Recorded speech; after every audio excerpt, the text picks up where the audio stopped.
Aujourd'hui, je vais vous montrer comment on nettoie notre machine. Ce que je fais la plupart du temps, c'est qu'en la démontant, je place mes morceaux pour être capable de me souvenir comment les remettre. Ça prend 2 tournevis à tête plate, un à manche courte, parce qu'il va falloir que j'aille par en dessous, puis ça va être plus facile. On commence par dévisser le guide fil.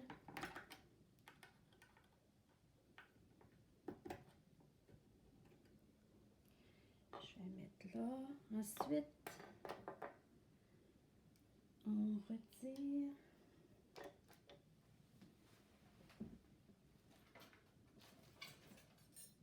Bon, déjà chercher mes morceaux. On retire le ressort ici qui tient toutes les aiguilles. Badang. On enlève les aiguilles.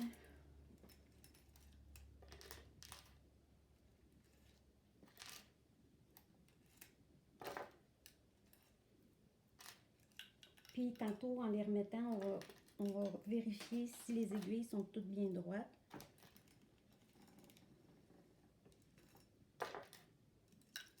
Si les petits clapets sont corrects. Bon, maintenant j'ai tout retiré.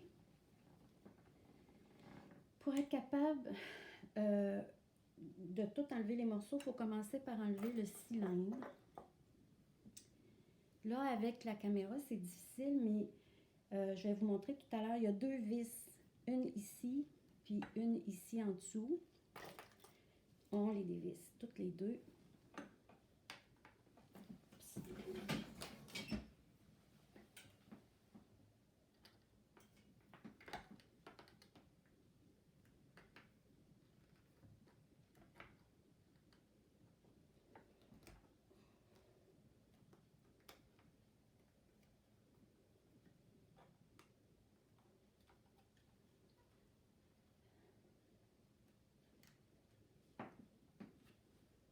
On récupère toujours nos petits morceaux pour ne pas en échapper.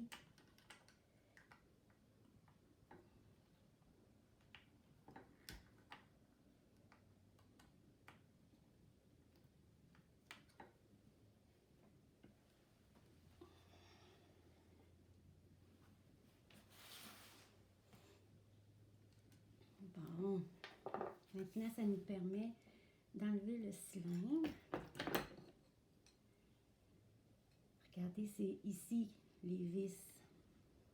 Fait qu'on enlève le cylindre. Lui, on va le nettoyer. Ensuite, on enlève notre, je sais pas comment ça s'appelle, peut-être un chariot. On enlève notre engrenage. Puis, on va commencer le nettoyage. Fait qu'on essuie toute la vieille huile. En même temps, ça nous fait enlever la poussière. On essuie tout comme il faut. Tout à l'heure, on va en remettre de la neuve. Ici, cette vis-là, c'est pour quand on utilise le côteleur, le ribeur, pour faire des côtes, c'est la vis d'ajustement.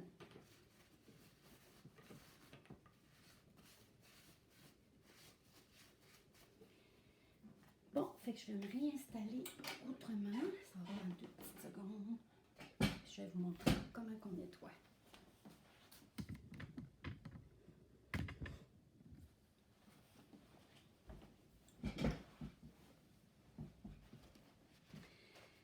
On utilise de l'huile 3 dans 1.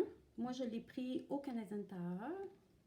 Puis c'est pratique parce que en plus, il y a un grand bec flexible qui nous permet d'aller dans tous les petits raccoins. Puis on a un petit kit d'outils comme ça aussi pour être capable de nettoyer toutes les cannelures où les lames, pas les lames, mais les aiguilles sont déposées. Fait que j'en sors un.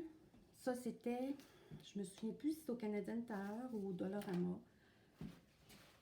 Bon, on commence. On essuie comme il faut la base. Ça, c'est tous des morceaux qu'on va rehuiler tout à l'heure.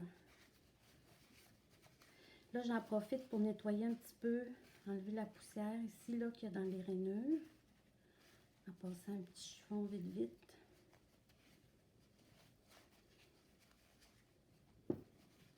Ça enlève le surplus de graisse puis de petites poussières accumulées. Il y en a qui demandent à toutes les combien de paires de bas qu'on fait le nettoyage de notre machine. Vous allez le savoir avec le son. Puis aussi, ça dépend de votre fréquence d'utilisation. Si vous en faites plusieurs, une paire, je ne sais pas moi, 30 paires dans le mois, ben on le fait une fois par mois. Si vous remisez votre machine, c'est bon de la nettoyer avant. Mais normalement, quand on commence à avoir des petites difficultés d'aiguille qui ne tient pas bien ou qui glisse pas bien, on peut la huiler entre-temps. J'ai entendu dire huiler à toutes les fois qu'on fait une paire de bas, mais ça fait beaucoup. Moi, je la huile peut-être une fois par semaine quand j'en fais régulièrement, comme 2-3 paires par jour. C'est sûr que je fais pas ça à temps plein, comme certaines font. Là. Il y en a qui, quand ils commencent à faire des bas, ils partent une compagnie, puis là, il faut que ça fasse la production.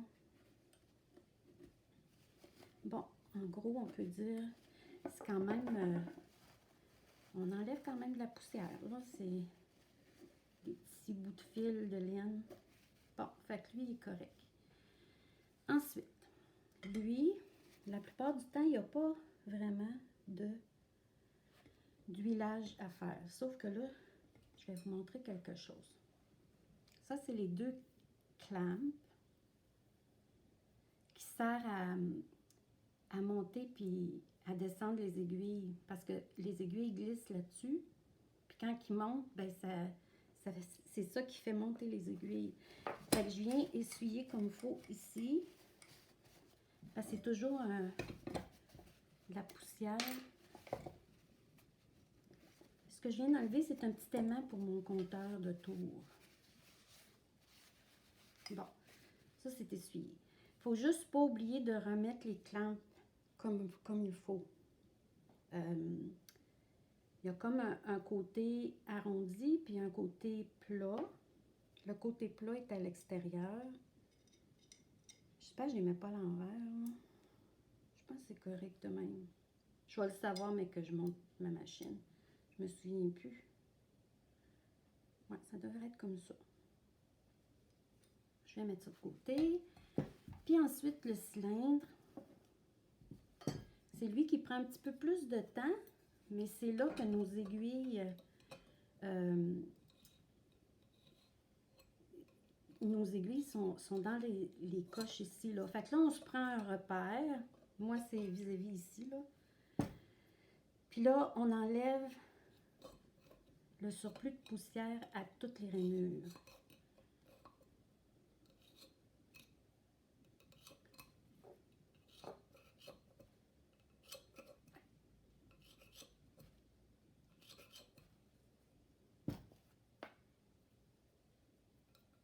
Je vais arrêter la vidéo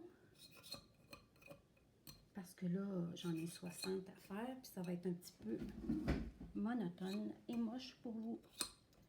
Je vous reviens.